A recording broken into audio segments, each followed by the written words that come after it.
চিৰাঙৰ ছাতিপুৰত যোৱাকালি অনুষ্ঠিত কংগ্ৰেছ দলৰ বিশাল জনসভাত কংগ্ৰেছৰ কৰ্মীসকলে নোটেৰে ভোট বেংকৰ ৰাজনীতি কৰা দেখিবলৈ পোৱা যায়। যোৱাকালি অনুষ্ঠিত কংগ্ৰেছ দলৰ বিশাল জনসভাত সহজ সৰল ব্যক্তিসকলক নোটৰ প্ৰলোভন দেখুৱাই কংগ্ৰেছ দলৰ বিশাল জনসভাত অংশগ্ৰহণ কৰোৱাই আৰু ৰাইজৰ মাজত ৰাজহুৱাভাৱে নোট বিলোৱায়।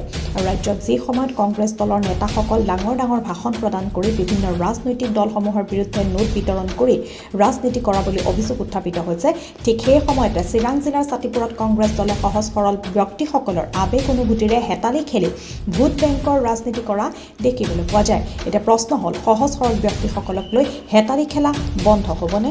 ভাবি আছে যে নোট দি পেলাই ভোট ল'ম, কিন্তু মানুহে প্ৰমোদ বড়ো আৰু হাগ্ৰামাই নোট দি পেলাই ভোট ল'ব। মোক কৈছে যে তেওঁলোকে বোলে নোট দিব আৰু ভোট ল'ব, কিন্তু আপোনালোকে তেওঁলোকক সুধিব এই যে ইলেকশ্যনৰ সময়ত যে নোট বিলাবলৈ যে আমাৰ ইয়াত আহিব, এই নোটবিলাক ক'ত পালে? UPPL কাউন্সিলাৰে টকাৰ বিচনা বনাই পেলাই শুৱে আপোনালোকে দেখিছে।